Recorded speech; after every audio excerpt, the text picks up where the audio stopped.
Greetings and welcome to Vegas Valley H2O. This is a show dedicated to water in our desert community. My name is John Castanino, and this episode covers the winter watering season for Southern Nevada as we close out 2023 and head into 2024.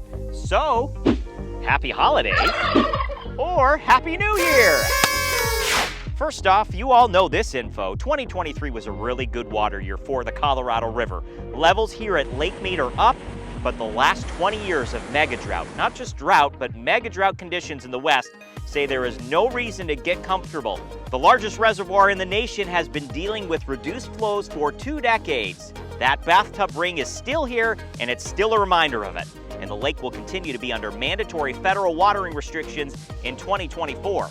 So, water conservation is still the #1 priority in our area, and in this episode, we want to show you ways to do it. Coming up, hear from residents who say following the mandatory seasonal watering restrictions provide a beautiful landscape while using less water.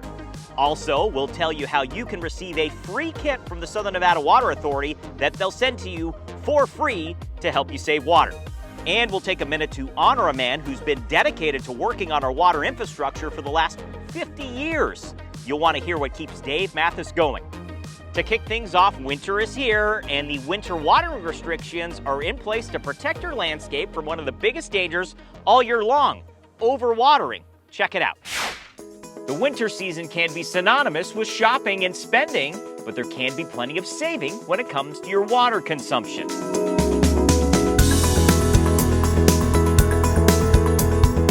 Mandatory winter watering restrictions are a great time to save water. Your plants don't need as much water because they usually go dormant. So by reducing your water, you're obviously saving, and you're also sustaining your landscape long term because you're not causing any damage by overwatering them. Overwatering in the winter is a major issue. From November 1st through February, 1 day a week is all you need to sustain your landscape while temperatures plunge and the days get shorter, and it's the law. Find your watering day on snwa.com. In the wintertime, when plants are watered more than once a week, they can be damaged by either root rot or other types of bad things that can happen by just basically having too much water in the root zones that sit there because of too much watering. Outside of grass, a lot of the plants can get by with watering every 10 days, every 2 weeks.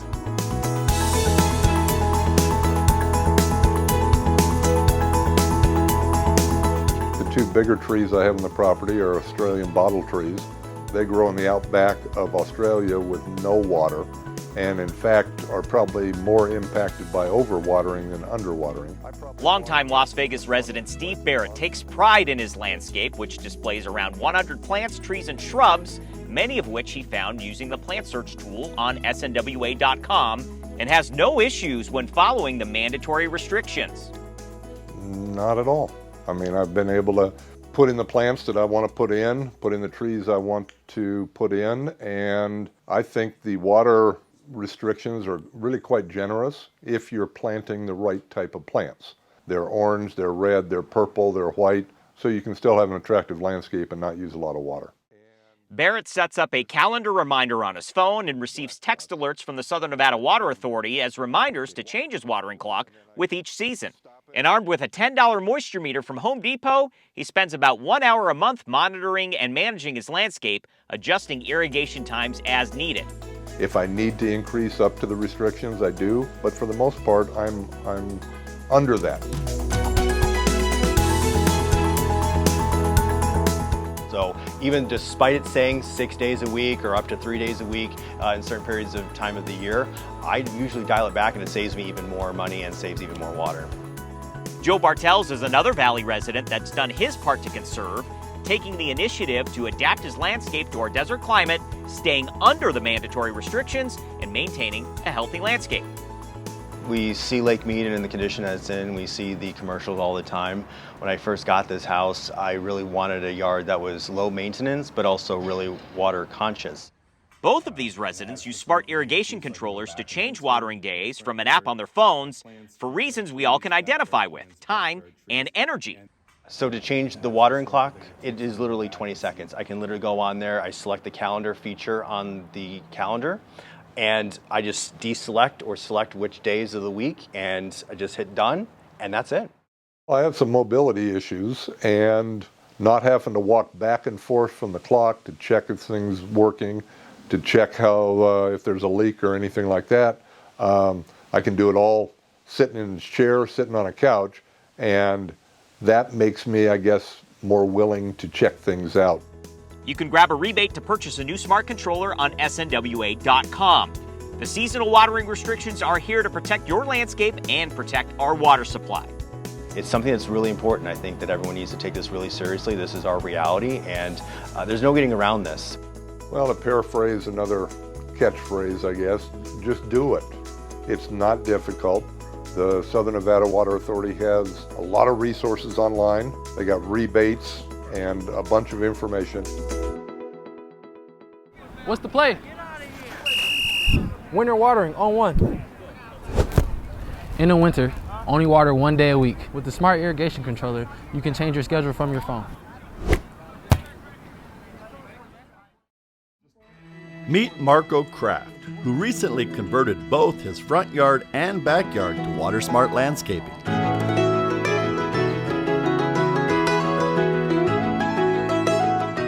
I think it was a flyer that came with our bill that first spoke of the rebate. So I went onto the website to get a little bit more information, and so I applied and sent an email and got somebody out here. I think it was the following week, talk a little bit about what we wanted to do. They sent me their parameters, which we realized would be spot on in line with what we wanted to do. So they had a, I think, 50-50 plant to rock ratio, so that was fine with us. We wanted more plants than rocks.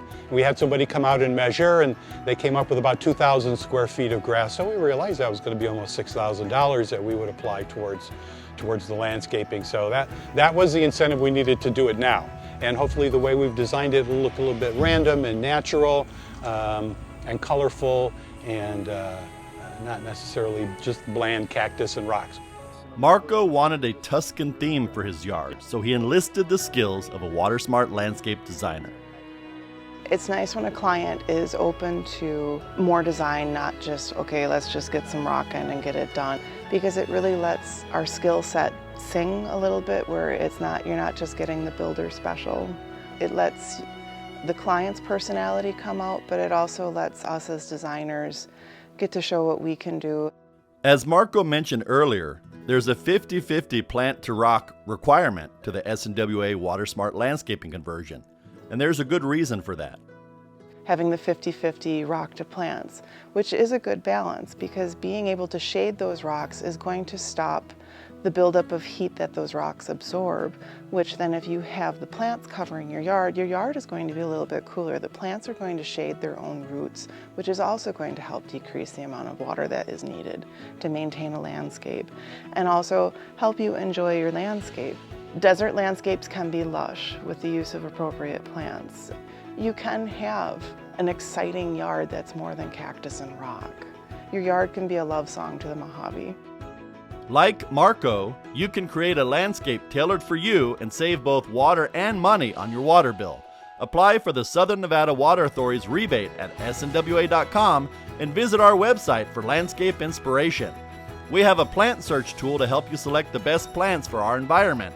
And don't forget our new tree bait, where you can get extra cash for planting more trees. Do you believe that we send all of our water to California, or that resorts, golf courses, and new construction use an oversized portion of our water resources?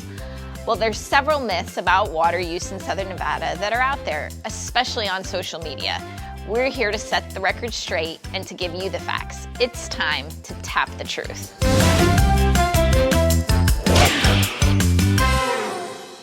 Hi, I'm Colby Pellegrino, Deputy General Manager of Resources for the Southern Nevada Water Authority. And our topic for this edition of Tap the Truth is, why is more water going to Lake Powell and not Lake Mead? So there's a complicated series of agreements that governs how water moves downstream in the Colorado River. And Lake Powell is immediately upstream of Lake Mead. About 90% of the runoff into the basin comes above Lake Powell. So that means Lake Powell's elevation moves up and down much more rapidly and regularly than Lake Mead's does. And for the most part, Lake Mead's release of the water that it takes in from Lake Powell remains fixed. There is modifications where it does go up and down, and we've seen some of those modifications like in 2022 because Lake Powell was at risk of losing the ability to generate power. And that ability to generate power and the way water would have to be delivered absent water going through the power plant is less reliable. The 7 basin states came together and said we should be keeping that water in Lake Powell because it provides us a little bit more operational certainty. Eventually, everything that's in Lake Powell does come down to Lake Mead, and there's less evaporation in Lake Powell. So it's okay that more water stays in Lake Powell, but generally speaking, the reservoirs do rise and fall together, especially when you look at their long-term history.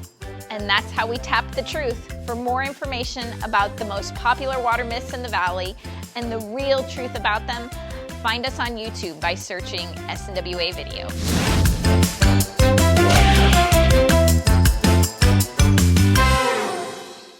I was 16 when I made the Olympic team, and I was 17 when I made my first world championship team. I have a strict schedule, and I'm successful because of the sacrifices that I make. Be a champion with me and never water on Sundays and only once a week in the winter.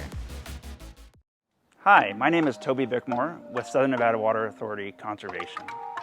Let's talk about winter watering. In the wintertime, you don't water as much. Obviously, it's a lot colder. You only water once a week.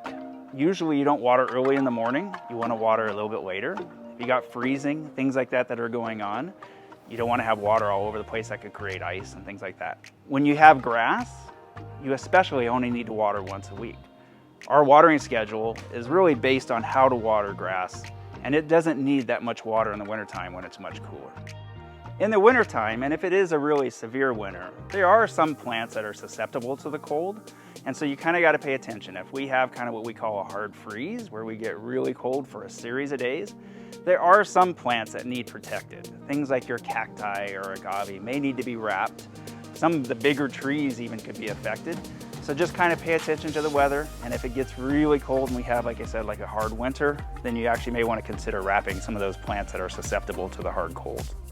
If we've had a hard freeze and you notice something on the side of your house spraying water, often it is because of this device, which is called a backflow preventer. It serves a vital role for a residential property, but essentially water is flowing through it, and if we freeze, that water freezes itself, and this device cracks, and then water is spraying everywhere. So the way to address that issue is to cover it. Sometimes you can buy something like this at a hardware store or a nursery and cover it. Or you can just use a blanket or a towel and wrap it up. So if there's any indication of a freeze coming, be proactive and put one of those on this, and it will address that issue of having a leak. So those are some tips for winter watering, but the key part again is just remember you don't need to water as much. So thank you for conserving, and stay warm.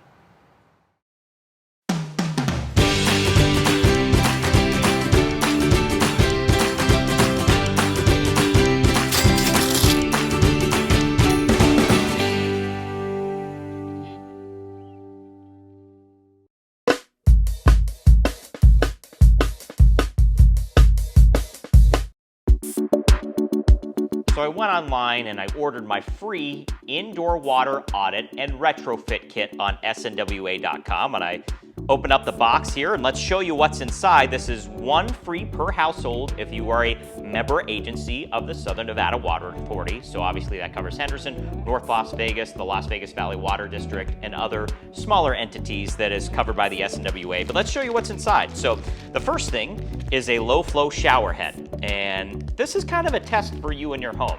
You have shower heads obviously throughout your home, and maybe they're running at 2.5 to 3 or 4 gallons per minute, a lot of water coming through them. This is a shower head that flows at 1.5 gallons per minute, and we like to say that if you install this, you may not actually feel the difference between your old shower head and this low flow shower head. So you get this for free, install it, test it out. If you like the feeling, know that you're saving water, and we encourage you to purchase more of these to put throughout your home to save water. Also, we've got a retrofit kit for your indoor faucet, so your kitchen sink, that you can attach this to. This is an aerator, again, puts more air in the water, holds more water back, so you're conserving with this. And inside this bag is actually some bathroom sink aerators. So these aerators you will retrofit to, again, your bathroom. Adds more air, uses less water, so that you can see that really you can conserve and still get the same homeowner experience or the same home experience, and know that you're doing your part to use a little bit less water. And then inside here are dye tabs as well. So you pop these in your toilet. If you suspect that you have a toilet leak, if you hear a hiss that's maybe lingering a little too long, you can pop these dye tablets in, wait a few minutes, and if your toilet water turns blue, then you know that you have a leak and you can replace that flapper. And then lastly is this bag that you would attach to your shower heads and your sinks and faucets. This will measure how much water that each fixture is using, and is there a potential that, again, you're using these retrofits or potentially a new a faucet or shower head, that you can save water. So it's a really cool way to just look at your home, kind of assess where it is. We appreciate those folks that want to participate more in water conservation, and this is another small way that you can do that. Takes a little time, but the kit is free. Go to snwa.com. We'll send one direct to you, and you can, again, take that next step for water conservation inside your home.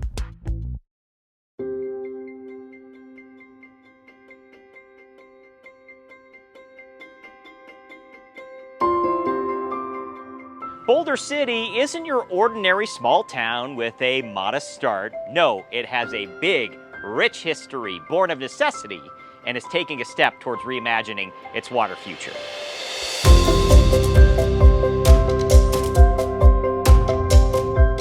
Boulder City floods feelings of nostalgia with its peaceful nature and quaint downtown, but turn back the clock and you're reminded of a critical time for the nation and the Colorado River. So Boulder City is the first and only reclamation designed and constructed master planned community, and it at its height housed about 6,000 workers for Hoover Dam.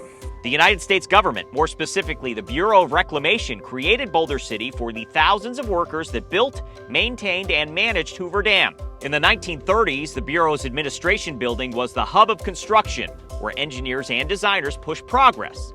And it was more than 90 years ago that this grass lawn at the admin building also played an important role. They would have picnics here, they would have community gatherings. It was supposed to be a space of respite from the desert heat. The grass relieved those here to create an engineering marvel. Thankfully, modern engineering has gifted us better ways to cool down in the desert, and the Bureau is prioritizing ways to protect precious water resources.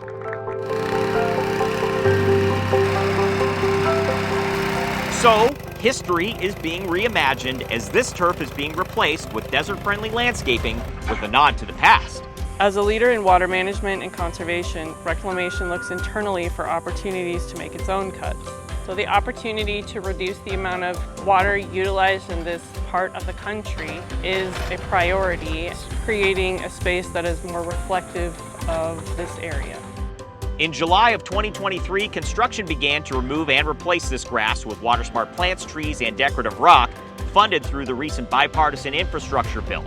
Concerns about removing history along with the grass should be eased. Realizing we're removing a historic piece of Boulder City, we are incorporating cultural and interpretive signage throughout the project to highlight the significance of this property. And we're giving a nod to the significance of Boulder City in the construction of Hoover Dam by bringing a turbine ring from the boneyard at Hoover, repurposing it as a planter in the center of what from the aerial view will look like a water wheel. progress continues, and upon completion in early 2024, the public will see another beautiful example of how desert landscaping brings more aesthetic appeal over traditional grass while saving about 2 million gallons of water a year. Enough water for 74,000 loads of laundry. So as a leader in water management and conservation, this water-saving xeriscaping project continues our commitment to protect water and related resources in an environmentally and economically sound manner in the interest of the American public. This is a tale of progress, sustainability, and honoring the past while embracing the future. In this video, we're going to talk about a mainline leak. The main line was installed by the developer and belongs to the homeowner. It runs from the meter to the house, and often it can be the worst type of leak that you have.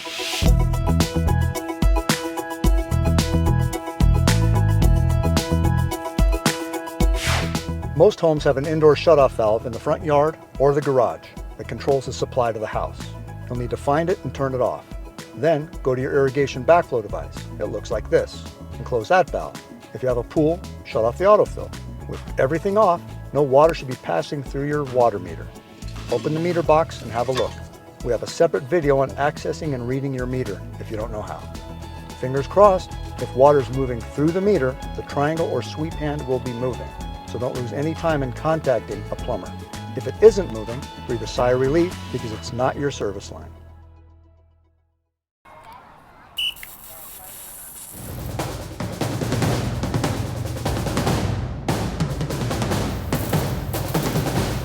Wasted water isn't a winning strategy. Always check your home field for broken sprinklers and leaks. Celebrating Las Vegas's vibrant past with a focus on our region's sustainable future, the Springs Preserve features more than 2.5 miles of trails to explore, an 8-acre desert-adapted botanical garden, 2 museums, animal habitats, interactive exhibits, and special events. Located on 180 acres in the heart of Las Vegas, there's always something new to discover at the Springs Preserve. Hi everyone, it's Abby from the Springs Preserve, and I'm standing in our brand new art exhibit. It's called Artfully Engineered, and it's all about water infrastructure on the Colorado River. Now you might have been to Hoover Dam before, but did you guys know it's Art Deco architecture? Some prime examples of it, in fact, like this pinhole camera version of the angels that are out there. You could see it in the dam itself, particularly in some of the little hidden details that you might want to pick up on next time you're out there, like this elevator building where it actually talks about all the benefits of the dam through art, like flood control, navigation, hydroelectricity, and power. So lots of really cool little details to see down here at Artfully Engineered, which will be running now through May 6, 2024. It is included with your admission, so come on down, we can't wait to see you.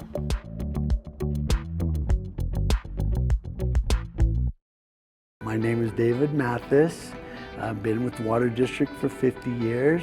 It's been great work, and I'm still hanging in there and doing it today. Take me back to that time. What do you remember from your first day here at the district? Well, we had old green trucks and nobody had air conditioned in their trucks. I started out as a meter reader. I moved on to meter service with turn-ons and shut-offs. Then I moved on to construction, and I've been there ever since. We are celebrating a lot of milestones. You're celebrating 50. Why stay for 50 years? It's not for everybody, the 50-year thing. I could have retired a long time ago, but I feel good helping out, and it's what I do. Las Vegas is still growing in the past 50 years, and it's been great work. I really like how much love it seems that you have for our local community. So if you had any words about our community, what would you say about it? Viva, baby, viva.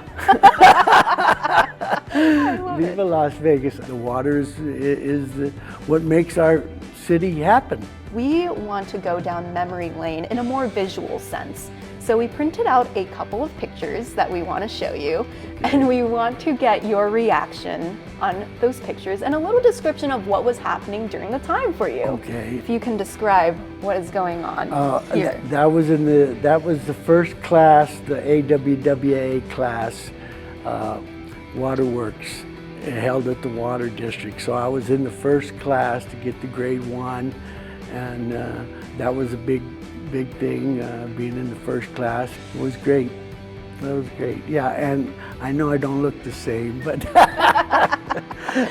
it went by fast. Next picture, another smiling picture of you here at the district. I know. And we had the uniforms. Being part of the water district was a big thing for me, and I really enjoy this work. You got to walk me through the outfit situation here. Explain the fashion. Oh, wow. This is at a private party. This was at a private party, but I've always been a fun guy.